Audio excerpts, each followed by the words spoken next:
Hey everyone, welcome to the next episode of the Business of Sport Show. Today, I was a bit, I didn't know whether to ask this guy on because he's given me nightmares over the years as a hardcore Scarlets fans. He was the Leicester coach when we suffered some terrible, terrible nightmare defeats. But I thought, why not interrogate the man himself? So today we have none other than Dean Richards. Dean, welcome. Thank you, Matthew. And I'm sorry as well. There we go. We've got it on record. I can cut the episode there. We've got it on record. End of the podcast. Thank you. Yeah, come on. Exactly. Nice and simple. So, Dean, for everybody who might not know you, who's watching, kind of like introduce yourself, my friend. Right. Dean Richards played quite a few times for England, 2 British Lions tours. I was also a policeman. I did 14 years of policeman. I did the 4-year on the miners' strike, which wasn't pleasant, especially having 2 grandparents who were miners. I was involved in a number of high-profile cases in the police as well. And in the latter years, which I didn't enjoy, I was working on the motorways, and I didn't enjoy it just purely because of the monotony of it. And but the time before that, I was on a little drugs unit for 2 or 3 years, and then instant response vehicle, and then a village bobby, and I loved every bit of that. I really did. So I had a sort of varied police career. And before that, I was a John Cleveland College student, St Martin's High School in Stoke Golding, which was a convent school at the time. So every Saturday we'd play at 10 o'clock, and you'd have anywhere between 10 and 20 nuns running up down the touchline screaming for us. And so, which obviously had an effect, because for I think 2 years at home we went unbeaten. Our away record wasn't great, but you know, we did pretty well at home and beat some more established sides in the region. So it did really well. But I loved it. What a school! It was probably the best school that I went to. And before that, parents are still alive and kicking, and live next door to the house that I was brought up in. Well, there you go, full circle. So let's get into it then. So you started playing, and I mean, you've made more than 300 appearances for Leicester. You were a one-club man. I mean, that's crazy these days, because you've got players moving around left, right, and centre. So talk about your days at Leicester. Yeah, how I got there was a bit bizarre, really. I'd left school. I'd failed my O-levels before I even took them, because I didn't turn up for the exams, unbeknown to my parents. So I sort of cleared off out of the country, and ended up playing 2nd Division rugby over in France at a place called Rouen, which is near Vichy, and came back. I think it was the end of February, beginning of March time, and one of the neighbours up the road said, "Have you tried Leicester?" And I hadn't given it a thought, to be honest. I'd played England schoolboys, and so through a friend of his, and he's an ex-player from Leicester, Bill Brown, he got me an invite over there. I played three weeks in the third team, the Swifts. 2 weeks in the extras, and then I made my debut for Leicester as an 18-year-old down at Neath away on the Easter tour, and that was a bit of an eye-opener. In those days, it was pretty brutal, actually. I mean, to be fair, you had a bit of a reputation as a player for not exactly taking any nonsense yourself. In my kind of research around you, kind of found a comment about it when you went on one of the Lions tours, and I think Dowd had given you a few taps to the jaw, and they just went, "Yeah, it's bruised. You've got a jaw made of sturdy stuff," and kind of things like that. So, I mean, what kind of player were you in your mind? Yeah, it's quite interesting incident that, you know, it's the only time I'd ever kicked or stamped on anybody on the head, and I think we'd been wound up to do something like that, and I did it, and I just thought, why have I done it? And the next thing is I got caught from behind, and um, and it was Frank Bunce who I did it to. So he got a couple of stitches in his head, and I got wheeled off. I got a suspected broken jaw, and sat in the change rooms afterwards. And you get called out for a drugs test, and it just so happens I walked into the drugs testing room. There was Frank Bunce, and I was sat there. Waiting to be tested. I said, "How's your head?" He says, "Yeah, good, bro." He says, "How's the jaw?" I said, "Yeah, all right, mate, not bad." And it was one of these bizarre situations, and instigated by myself, and shouldn't have been, and because I was never that type of player. I always think that you play hard, and but I didn't like cheap shots. If you're at the bottom of a ruck and you get cheap shotted all the time, you know what it's like. So you don't want to do that. I like to play hard, and I like to tickle people every now and then, but not, not to hurt them at all, just to put them off their game. Tickle people. Oh, what a way of saying it. Yeah, I mean, running into Frank Bunce in the drug testing room afterwards. I mean, that's almost feels typical of rugby, or you go hard at each other on the pitch, and these things happen, and then afterwards you're having a beer, best mates, kind of carry on, really, isn't it? Yeah, and the thing that had probably upset us on the tour was the New Zealanders had been turned up for games with 19mm studs or 20mm studs, and then showing them to the referees, and then bringing out another pair of boots with 21mm. And the allegation was that some of them had been sharpened slightly. So we were a bit aggrieved, and we'd been wound up. But it's the only time I'd stepped on somebody's head before. We'd rucked before, and rucking.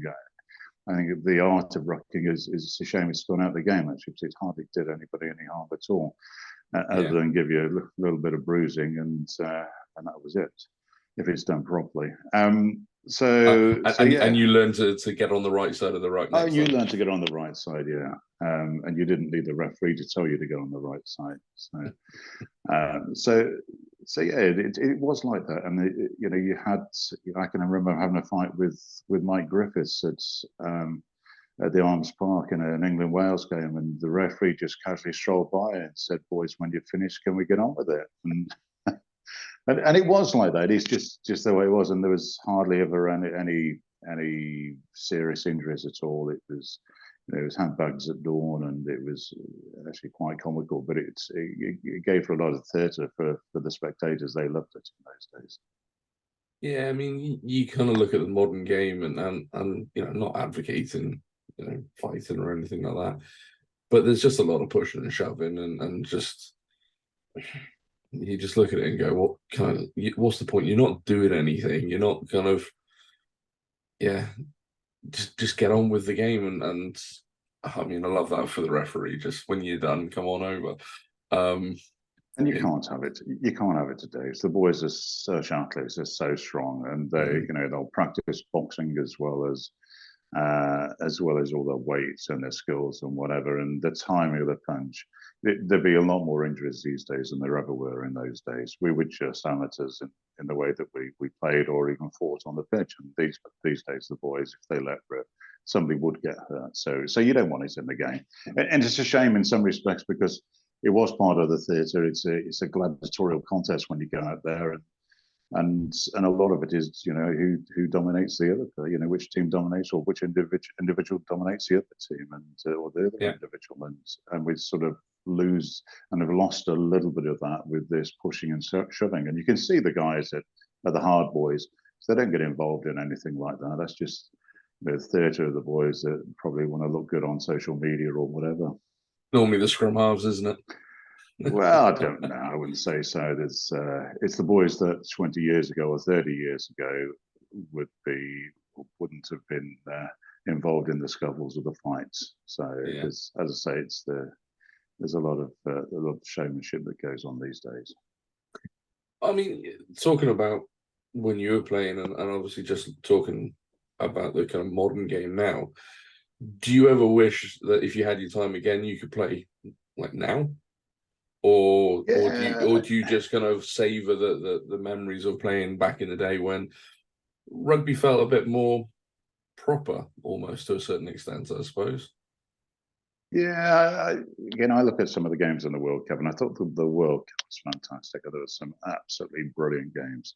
Ireland were involved in two of those, France two as well, and even the England game, in the semi-final was outstanding. And I'd love to have been part of those. And I think every rugby player in their dreams, whether they're past it or up and coming, see matches like that and the intensity and the passion and what's at stake, would want to be part of that. And yeah, so I would do, yeah. But likewise, 30, 40 years ago, when I was playing, as some people see some of those games and say, well, I actually would have quite liked to have been part of that. So, yeah, of course you do. The game has evolved, though, and whether I would fit into today's game, I think the close combat stuff, I'd be fine. But it's, the running around. I think the 6 pints I'd had the night before the game probably wouldn't help me. So I'd probably not go with it too much. Yeah. Oh, yeah. Probably not. Likewise. Yeah, built for comfort, not for speed myself. But I mean, so 300 odd times for Leicester, about 48 caps for England. I mean, what was it like getting your first call up? What was it like, playing for your country? Do you wish that you got to that 50 mark, or is that kind of almost insignificant? It's insignificant. Yeah, it doesn't bother me in the least. It's not a significant thing in my life that I sort of regret.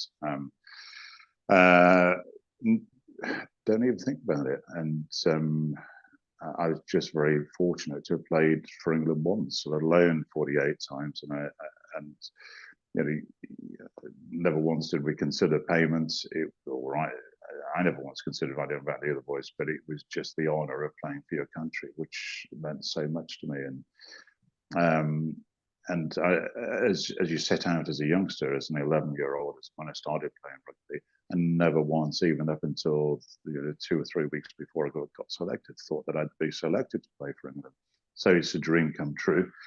And when it does happen, you've got to savor the moment, because it might not ever happen again. So the first call up, it's like a dream, and everything sort of passes by so quickly. And I was very fortunate to score 2 pushovers on the debut, which everybody else's efforts and not mine in the pack. And but I get the plaudits, but yeah, it was a hell of a day. And yeah, I actually remember that far more so than most other games that I've played.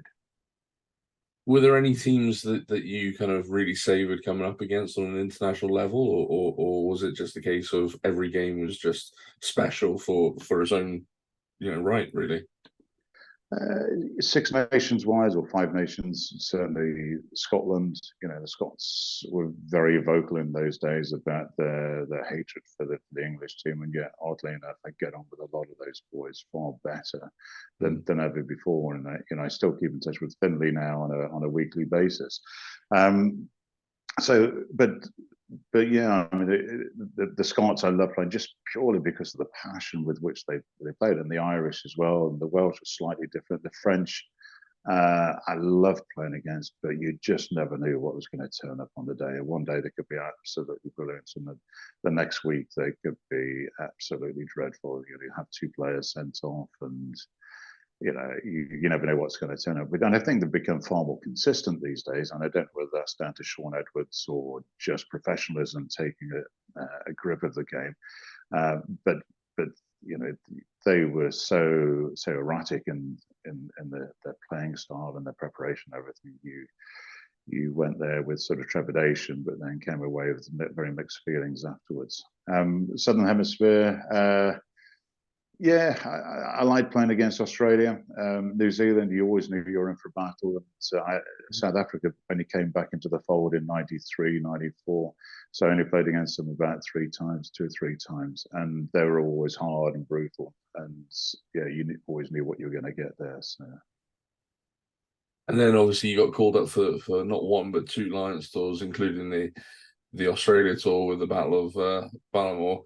I mean, how was it getting that call up? You know, did you ever expect that kind of call up with the way that you were playing, and also, you know, just talk us through the tours, because again, I always think the Lions tours are one of, you know, rugby's um, greatest kind of things, because of the fact that you've got guys who are knocking seven shades out of each other in the Five Nations, Six Nations, and even at club level, and then thrust together to well, go out and get the job done against, you know, some big nations. So, you know, talk us through that.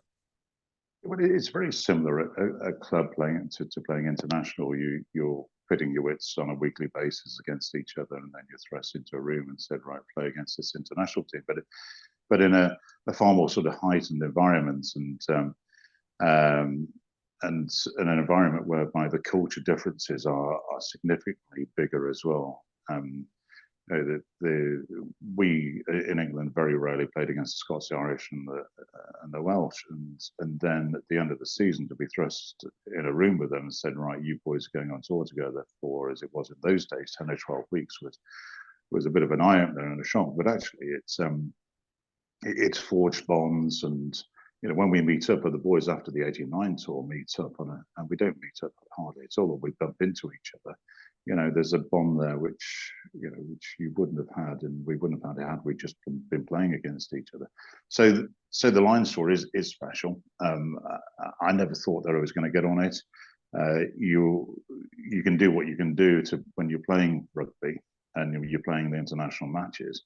But until you actually get that call up, you're at the whim, obviously, of the coaches and selectors and everything. And it's no different to being at club level or playing big club to get international rugby. You're never sure until you get the call up. And when you do get the call up, it's wow, this is it. But then you've still got to fight for your spot when you're on the tour. And we went into you talked about the Battle of Ballymore. We lost the first test down in Sydney. And the training that week going into the second test was as ferocious as I've ever known it. Fights, the people coming off with, you know, to have stitches and everything. Everybody was fighting for a spot in that second test, and it's sort of what took place in training sort of followed through to the game, because we just didn't take a backward step, and yeah, I mean, it wasn't. From Australia's point of view, their biggest moments, they feared for their lives, they said after the game, because we just weren't full for them and just said, that's it, we can't take a backward step. And if we don't win by fair, we'll win by foul. And went out and played our hearts out. And yeah, first sign of any aggression from one of their players pushing one of our boys, everybody just piled in and stood our ground. Yeah, I mean, I think there probably would have been about 20 people sent off in today's game. I was going to say, in today's game with cameras everywhere and anywhere, kind of, you feel for the sighting commissioner, because or certainly the TMOs as they are today, kind of, they'd be picking everybody up. It'd be probably one or two players plus the referee left on the pitch. But even he might get involved. But I mean, you won the tour against Australia, and then, I mean, coming close against New Zealand. I mean, how did that kind of feel?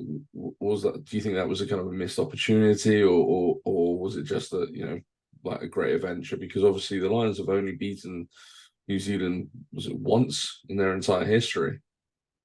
Yeah, and when you sort of narrow it down and you start to reflect upon it, we didn't have the best or the strongest squad going out. If you compare it to '89, whereby every place was, you know, it was a battle, you had to be right on top of your game. There was less of that going into '93, and I think some of us got a little bit complacent. I think I was probably one of them, and our focus wasn't totally on what it should have been when we're out there. And you can drift from one game to another, as people tend to do sometimes, because there isn't somebody, you know, right on you pushing you the whole time. And I don't think there was intensity in the preparation. You know how things were right in '89, and Finlay, I thought, is one of the best captains I've sort of worked with and alongside. And in terms of setting the stall out, what he wanted from the players and everything else, like he just was spot on. And every week there was intensity in training. The preparation was right, and we went out there with one goal in mind to win, and at the expense of everything. Whether you wanted a beer, you wanted to see your relatives, you wanted to go sightseeing, the goal was there. It was set. The bar was set, and it was to win. Whereas it wasn't quite the same in New Zealand in '93, and it's a little bit more relaxed, and it wasn't quite. And I think it reflected in some of the results, and I think some of the results were a little bit embarrassing at times, but at the same time, that's probably down to our own doing rather than anything else. And we did come close. We lost the first test with Grant Fox knocking a kick over in the dying minutes, and then in the second test we won that, and then we got thumped in the third. So we won the first and the second, you never know. History would have been different. So you then moved into coaching. I mean, how big a step? Because you literally went from playing to coaching by the looks of it. So was that a big transition, going from playing alongside the lads to then being their boss? Yeah, it was. It's a massive transition, actually. Massive transition. I was called in on a Sunday at Leicester. I thought they were going to tell me that we're not going to extend your contracts because professionalism had come in there. Yeah.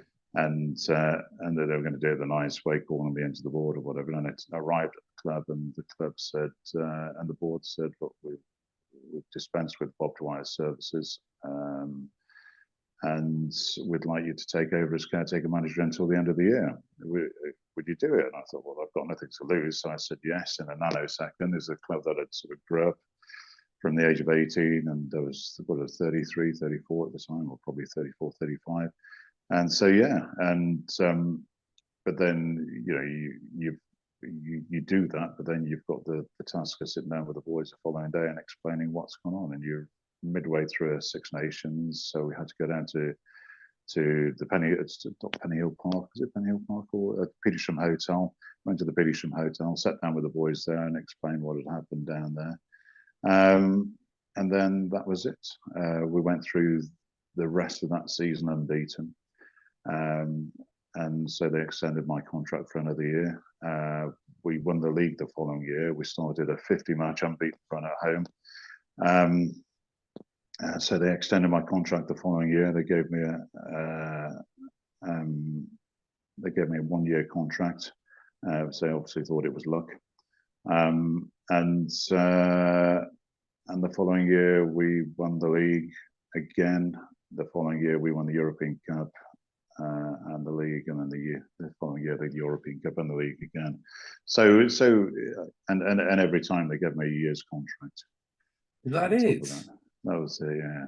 So just a 1-year contract every single time Yeah. for probably coaching the most successful period in Leicester's history. Yeah. Back-to-back leagues and European trophies, and I mean, Leicester then under you were just a different beast. Not to kind of big you up thing, but they were the team to beat.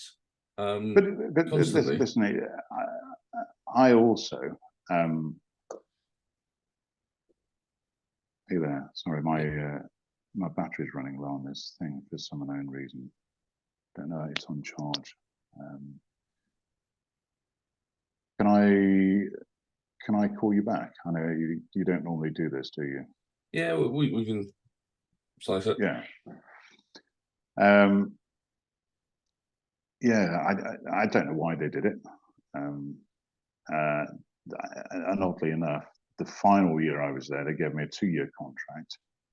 So when I did leave, they had to pay me out the 2-year or the 18 months or 15 months. So which was so it almost seemed like the 2-year contract was maybe the kiss of death then. Well, it probably was, yeah. But I mean, like I said, Leicester at that time were just a different beast.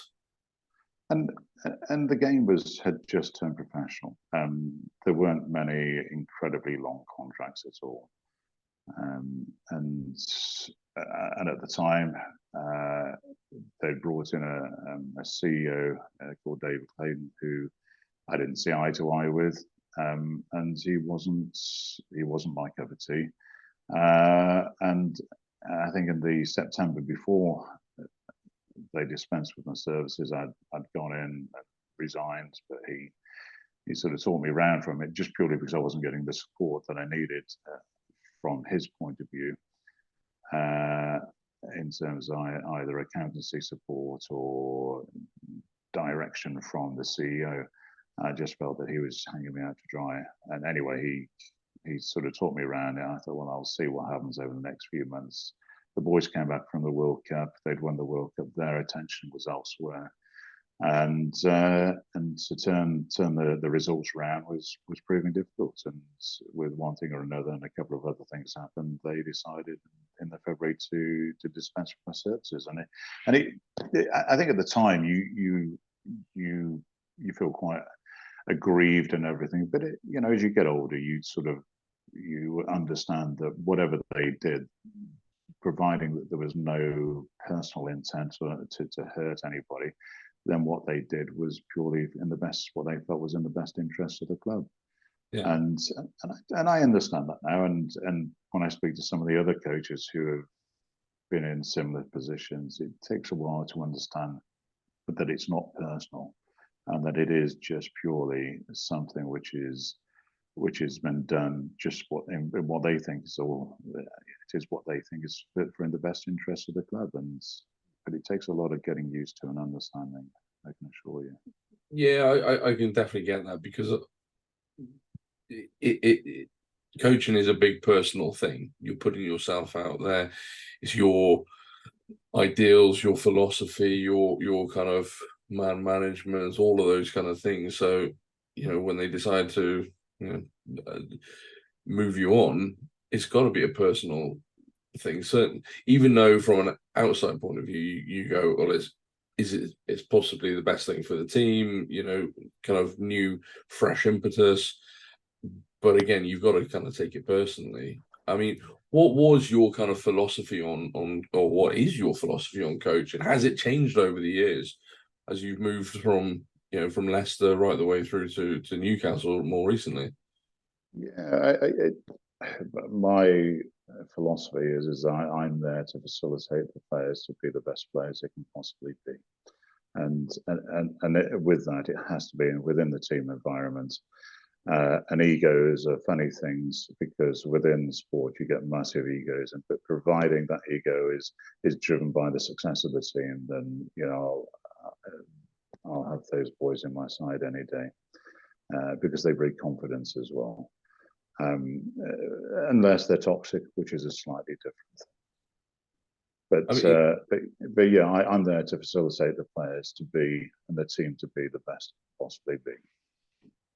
I mean, if we look back at that squad that you had at Leicester, I mean, obviously we've got to start at the top. Martin Johnson, England captain. Again, Lions captain. You had the likes of Neil Back, Tim Stimpson. Lewis Moody. I mean, what was it like coaching those boys? Thankfully, I didn't get on the pitch and coach, or if I did, it was just purely because I hadn't done well at the weekend, but they were in for a pretty hard rucking session or something like that.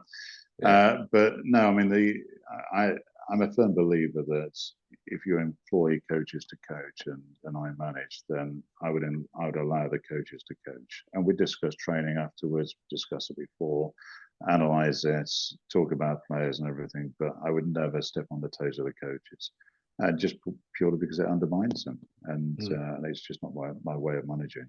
So, but to work with that group of players at that time, they're unbelievable. We talked earlier on about other coaches. There were so many leaders in that group. You could just literally push them out onto the field and say, right, this is what such and such a team is going to want for this weekend. How are we going to play? And within 15 minutes, they'd sort out a game plan and say, right, let's do this.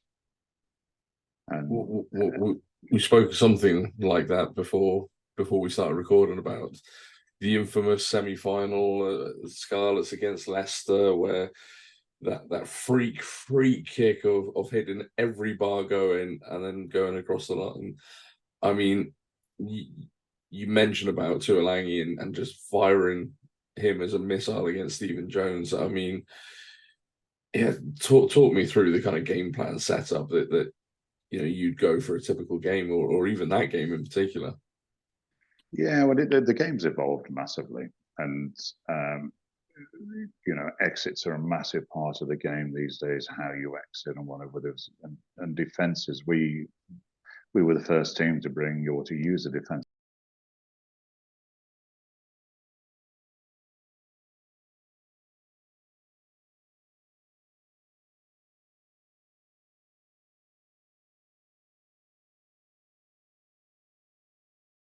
Transky at the time was doing the backs, and then obviously Pat Howard, when Joel left, came in and took over that mantle as a player coach as well. And we had a small coaching team. We really did. But within that small coaching team, we sort of got our messages over, but you didn't really have to do that much. And what you find is the players don't like to do the research and the homework that much. But if you give them the facts and everything, then they'll do the rest themselves, providing you've got enough leaders in there who want to do it. And it's the ability to empower them to do that and to come up with to come up with the answers is the key to everything, I think.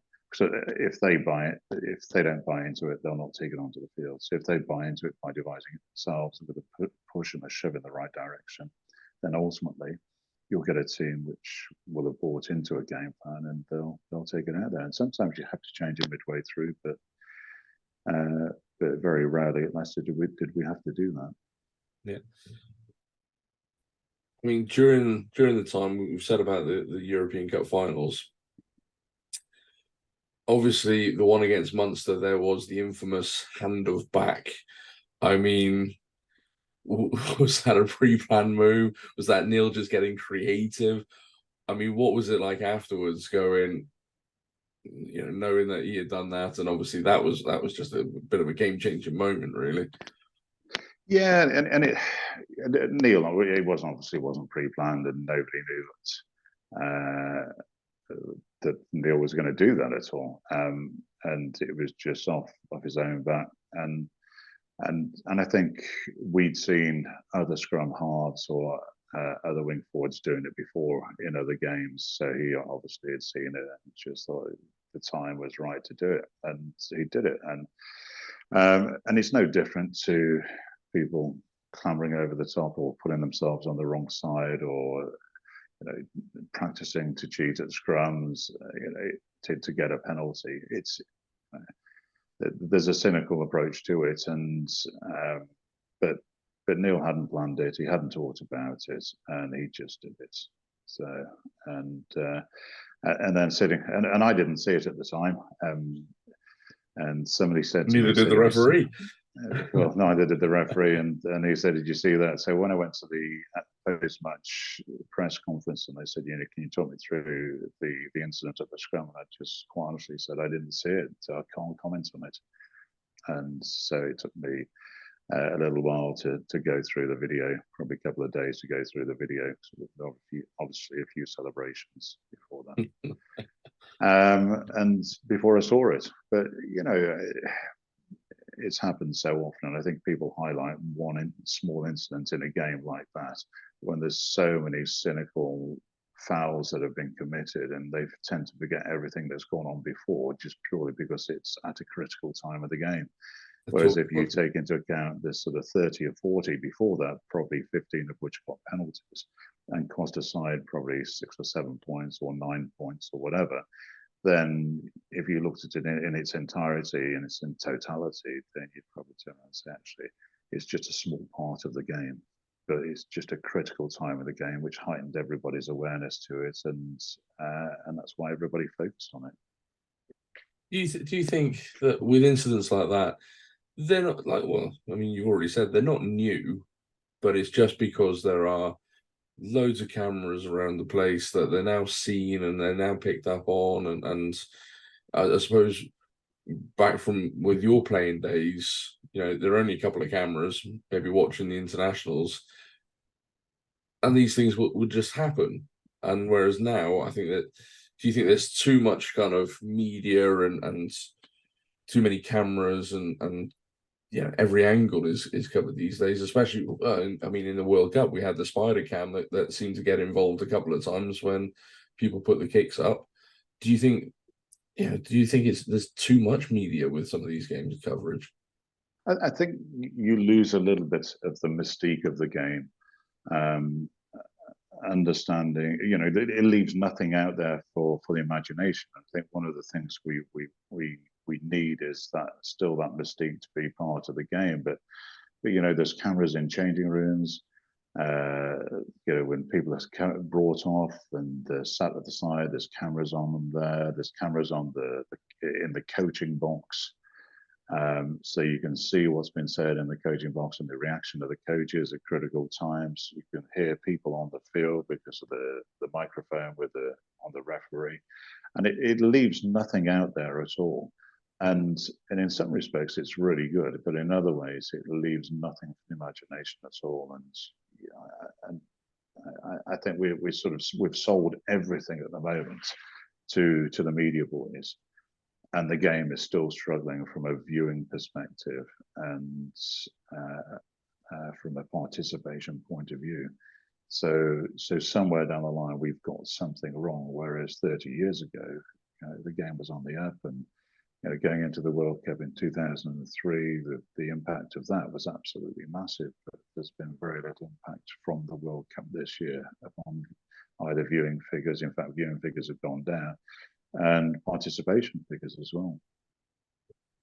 Yeah, so I've spoken to a number of people. We were talking about Brian Ashton before we started recording. I've spoken to David Moffat, Eddie Jones, and a number of other people outside of the podcast as well about, is rugby a dying sport at the moment?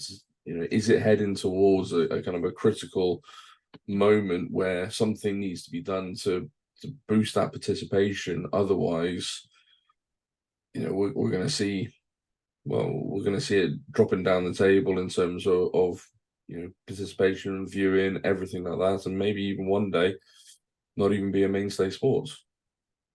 No, I don't think it's a dying sport. I just think at the moment it's in a real dip, and it's all about peaks and troughs, isn't it? And at the moment we're right in a trough, and then there's so many reasons why. I don't think Eddie was helped in a lot of ways, and whether that's just down to perception or whatever, or the style of play, I don't think the concussion side of things is helping matters in terms of participation.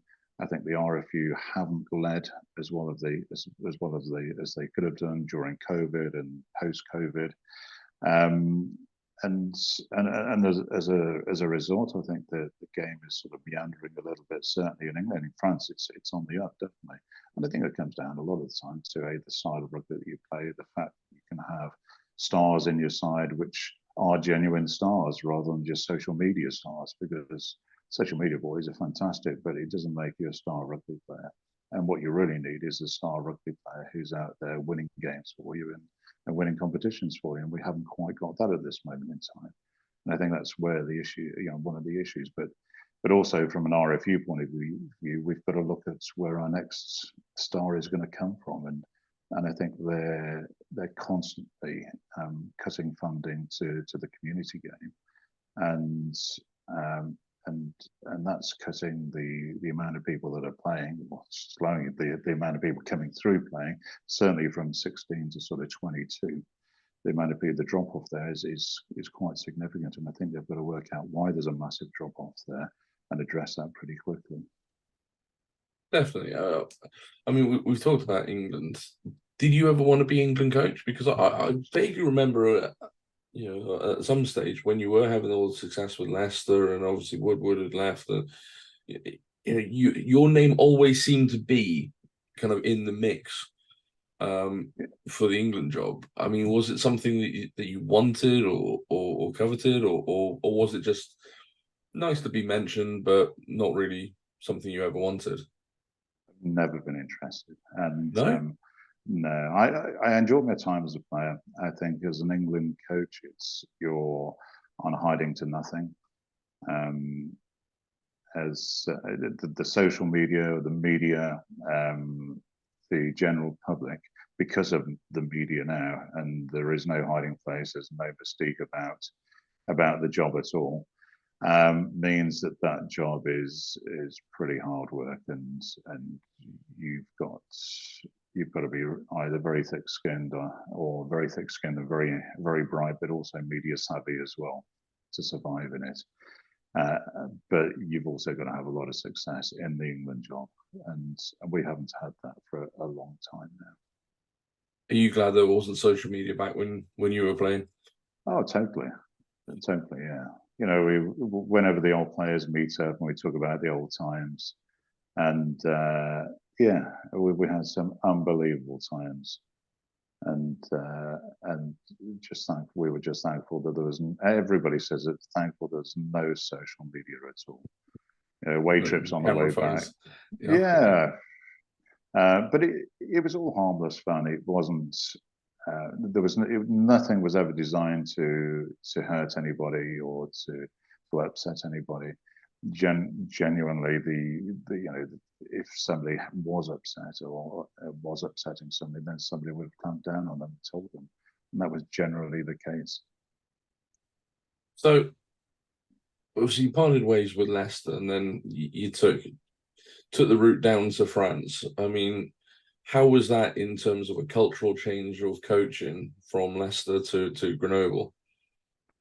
Yeah, I did well there. I arrived there in Grenoble. I inherited a coaching team. I inherited a squad, and they were favourites to be relegated into Pro D2, and I didn't disappoint them. They got relegated.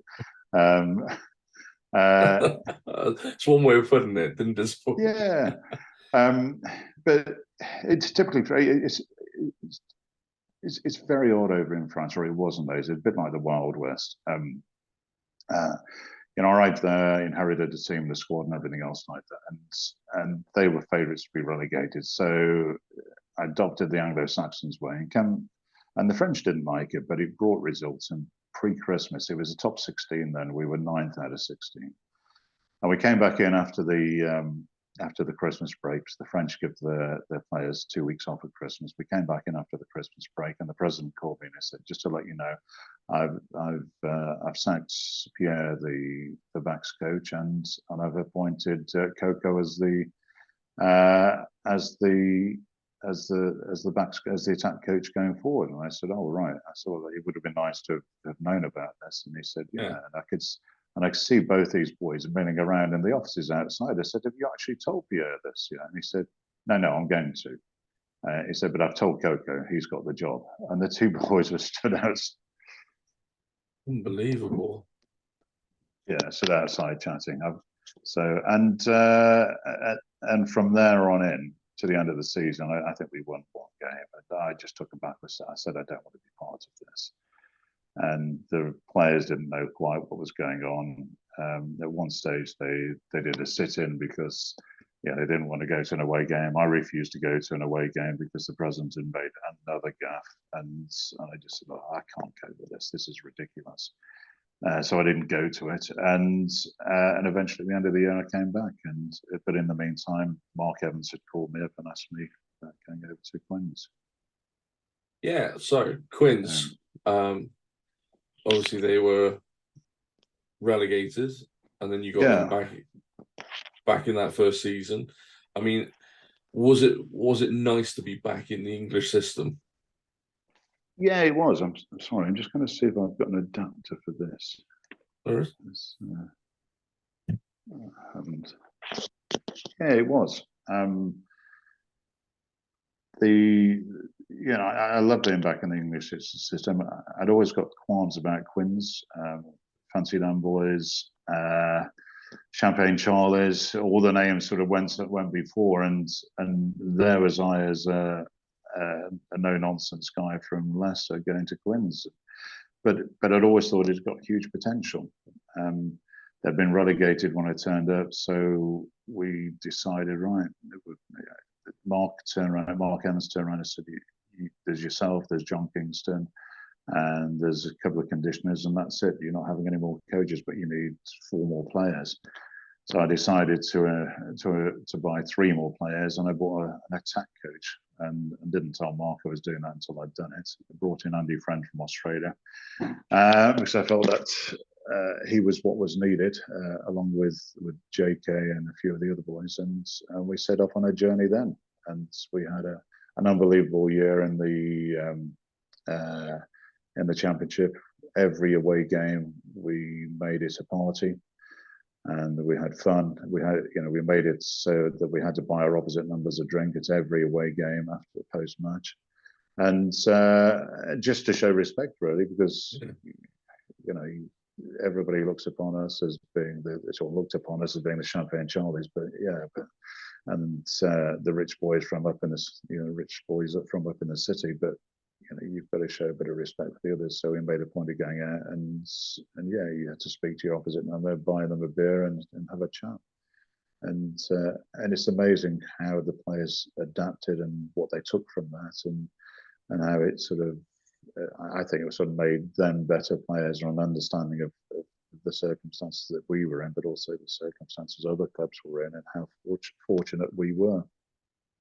Yeah, it kind of feels like you introduced a bit more of the grassroots or the amateur days into it, because when I was playing, even just local rugby, you'd have a hell of a ding dong. Certainly, there's one guy in particular that we always used to scrum down against each other. There'd always be little niggly things, but he'd always be the first one to come up to me in the bar afterwards with a pint. And we'd always have a chat. We'd have a chat before the game. We'd have a chat during the game, and we'd have a chat after the game as well. And what happens on the pitch happens on the pitch. But I like the fact that you brought that in, because I think with professionalism, I think sometimes there's a few of the niceties from the game have gone out of it. I mean, I don't know your thoughts on that, but what do you think? I think the nicety is the ability to interact with your opposite numbers post match. Certainly in the Premiership, everything these days is about getting guys physically fit enough and capable to play the following week. And with that, it's about what they eat. They shouldn't be exposed to having a pizza downstairs or a hot dog or whatever. So they get back on the bus and they disappear really quickly after a game. And it's a shame. Do you think that players are overanalyzed these days? I mean, I've said it a couple of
It's not necessarily the right thing to do either. So. Yeah. So back with Quins, obviously, got to ask about it. That fateful game with which forever known as Bloodgate. I mean, Do you want to talk us through it? Do you want to avoid it? I won't talk you through it because the impact upon a lot of people who are involved, you know, I don't know if it's still raw for them, but I'm pretty sure for some it is, and for varying reasons. But you know, just needless to say, we were all involved in it. And when your gut instinct says don't do it, you really shouldn't do it. And my gut instincts wasn't followed, as was none of the others. And you know, being at the top and being at HAL, you have to take responsibility for that. And I could have stopped it at any time, and I didn't. So yeah, it shouldn't have happened. It did happen. The cover up afterwards was done for a reason, which I won't go into at all. But everything about that and the actual Bloodgate thing itself was just a bodged job from start to finish. And when you look at today's game, you know, whether it's betting on games or systematically manipulating the salary cap or whatever, which is incredibly cynical in its approach and everything. It was never done like that at all. It was just an ad hoc. Somebody's come in with some blood capsules and said, "What do you think?" And I should have just turned around and said no, because you know my gut instinct was saying no, and it didn't, and it falls up on me. But the fallout from it was absolutely catastrophic for a lot of people, and it just shows it at certain times of the year in England or in Britain, if there's nothing going on and the media have things that they can pin their ears on or have a look at, they'll just go to town with you.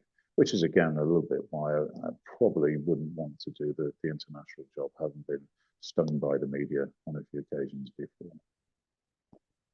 Yeah, because obviously off the back of that, you know, Quinn's got something like £250,000 fine. You got a 3-year ban.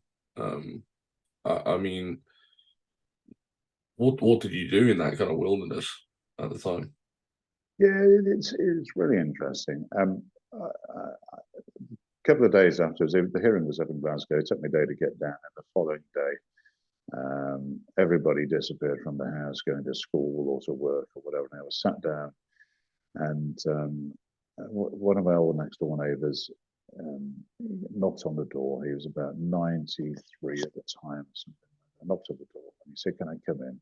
I said, "Yeah, come in." And he'd got a Tesco carrier bag with him, and I said, "Would you like a cup of coffee?" And this was about 9:30 in the morning. He said, "What now?" He said, "Do you fancy a beer?" And he poured his Tesco carrier bag up, put it on the table, and then he proceeded to tell me his life story and how he'd fought in the Second World War. He was captured at the Badalamenti Casino. He was in a prisoner of war camp. He escaped with some other prisoners, and his journey through Europe to get back, and all the hardships that he'd faced and what he'd seen in the war and everything. And then at the end of that, of telling me his life story, he said, "So you got a couple of problems, have you?" I said, and I just sort of sat down and said, "Oh, okay, fair enough." Yeah, they sort of fell into insignificance compared to some of the stuff that you've been through, and it was a really sort of sobering moment for me, as if to say, "Look, you think you've been hard done by? Forget it, mate. There's far worse things happen out there than's happened to you." And so I just got on with life after that. And it was a lovely moment by somebody who'd taken the time out to come and say, "All right, I know you've done wrong, but we've all done wrong. We've all made mistakes. Just grow up and just get on with life and don't dwell on it." And which is basically what I did. Brilliant, brilliant. Probably just what you needed in that moment. Totally, yeah. Because I got to set myself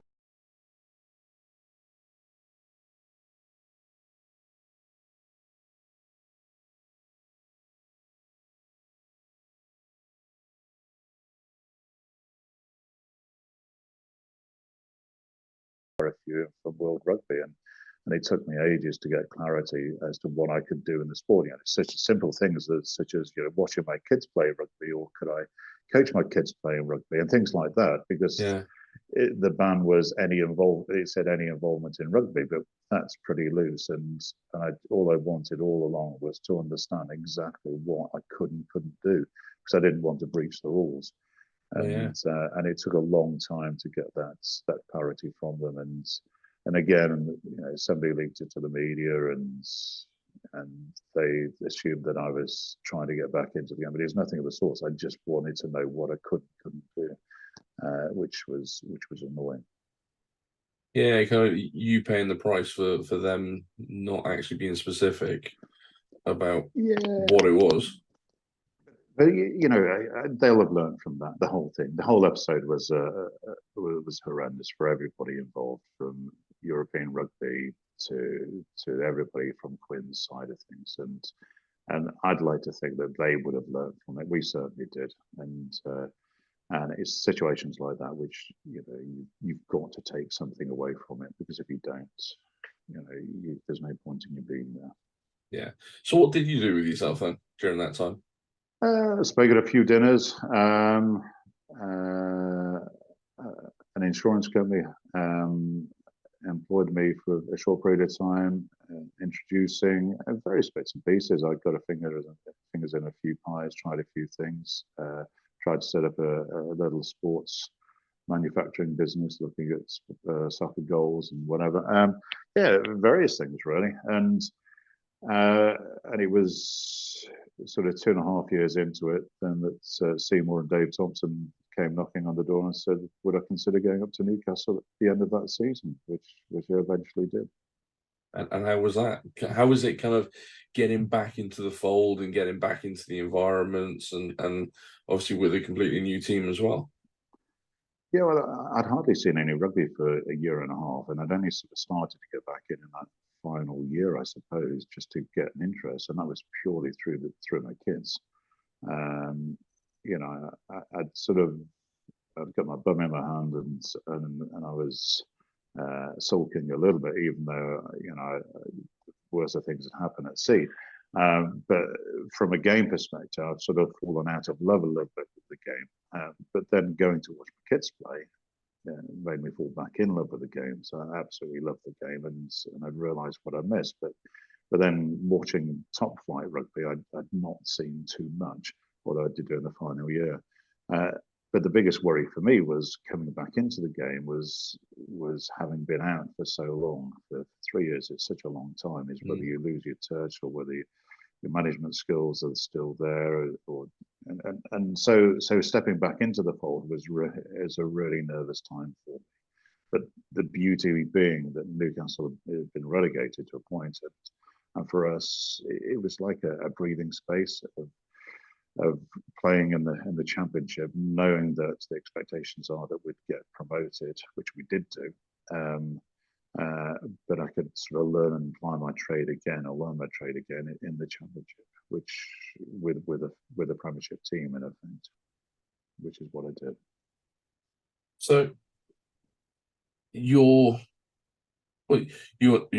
just been appointed director of rugby for the Matt Rotana Foundation game.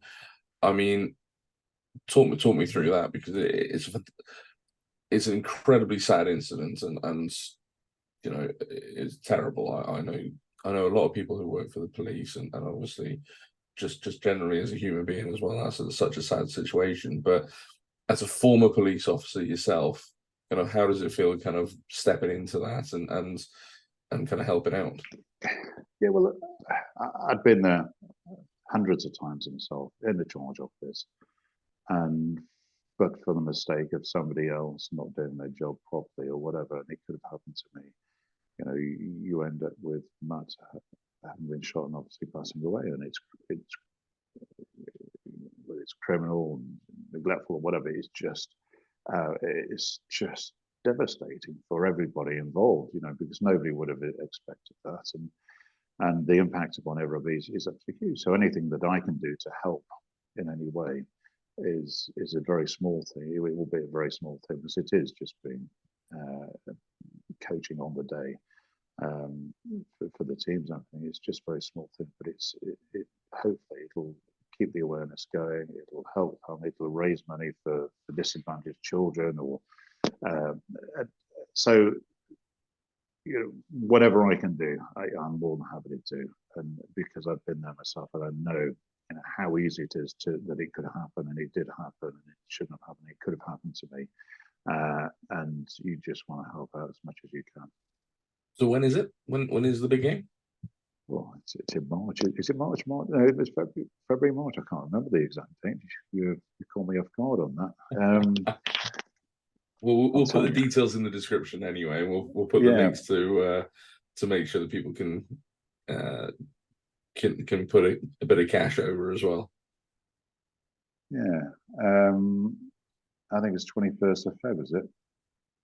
I don't know if the top one. Yeah. Oh, against Dings. Oh, yeah. But it's at Dings, so not too far away from me. So, what's next for you? Because I know you've left Newcastle, but you're still there as doing consultancy.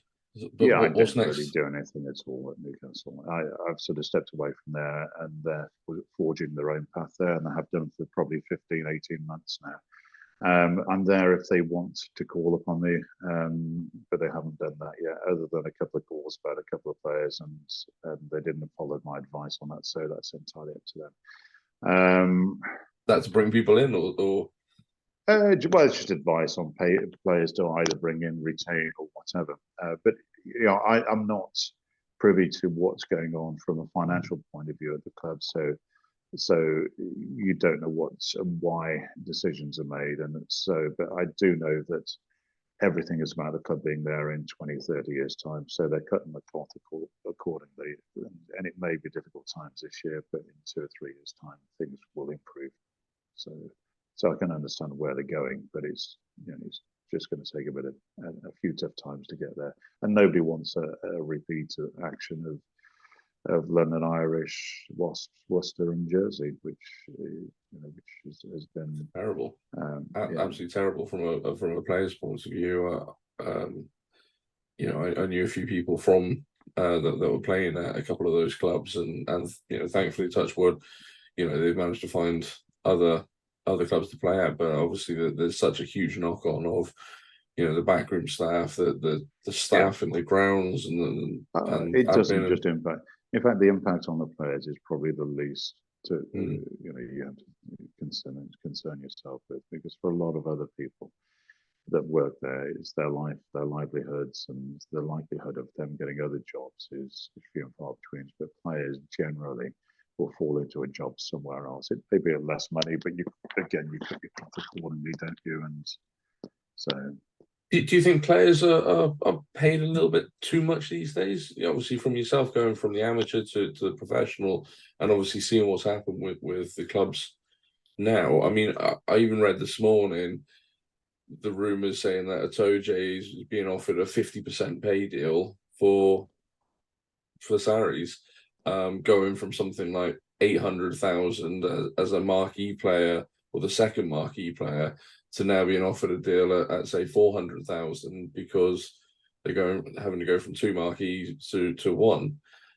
I mean, do you think the salaries of players these days is too much? What I do think is that the game needs to be sustainable, and at the moment it isn't sustainable. I don't think there was one club that made a profit last year, or if there was, then it was negligible, the amount. And as a consequence, it's a broken business, and has been a broken business for a number of years. So they have to cut the cloth. They have to be sustainable. And what you're seeing at all these clubs is people just overspending and spending beyond their means. And if you do that, then ultimately what happens is what happened at the 3 Premiership clubs. And if the consequence of offering Maro Itoje or a player a lesser amount is that the club survives and goes forward for another 10 or 15 years, then so be it. If that's what's needed, then that's what's needed. But the clubs have to live within their means, and they have to look to the future. rather than just the next 1 or 2 years. Yeah, definitely. So before I let you go and get on with your Saturday, what are you currently up to? Well, I'm setting up a little business with with one of my sons. Part of another little business with some friends. I do some keynote speaking, and I do a little bit of after dinner speaking, but I'm not very good. People have fallen asleep during my speeches. I can't see that. Well, I can see it. I heard them snoring. No, I do a little bit of bits and pieces, and would I get back into the game possibly if it was the right place and at the right time. But I was at Newcastle for a long time with very little money and having the smallest budget in the league year after year after year, and success for us was finishing anything other than 12th, and we did that most years other than one. So we sort of batted above our weight, but it's hard doing it that way, and you're always constantly finding the gems, and the time that it takes, the toll on your time is absolutely massive. And I don't really want to commit to that again. If I did go into something, it would be on my terms, in the right place, with the right ambition, within the club to succeed, but with the right backup behind it as well. And I'd love to, actually. I really would. But it would have to be right.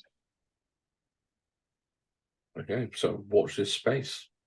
There could be a return. There could be. There might be. I don't know.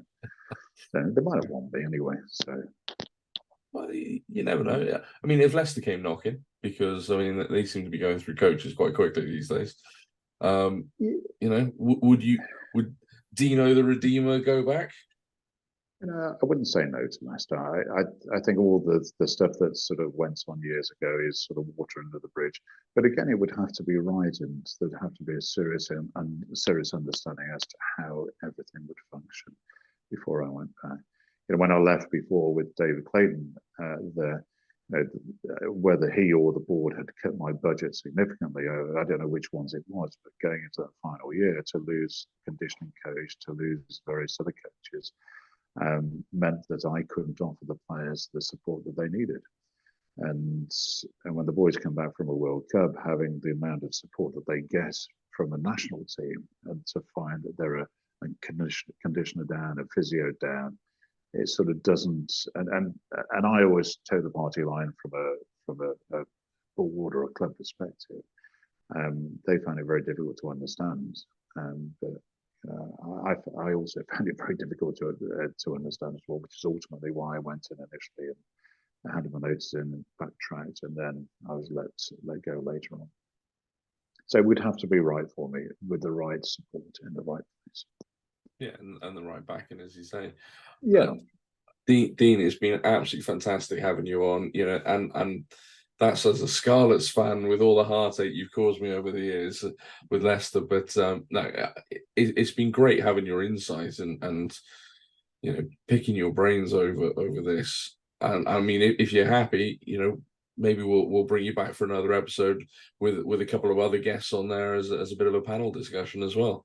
By all means, yeah, I've loved it. The worry you have doing something like this is people pick between the quotes and everything, but that's life. I'm past that now.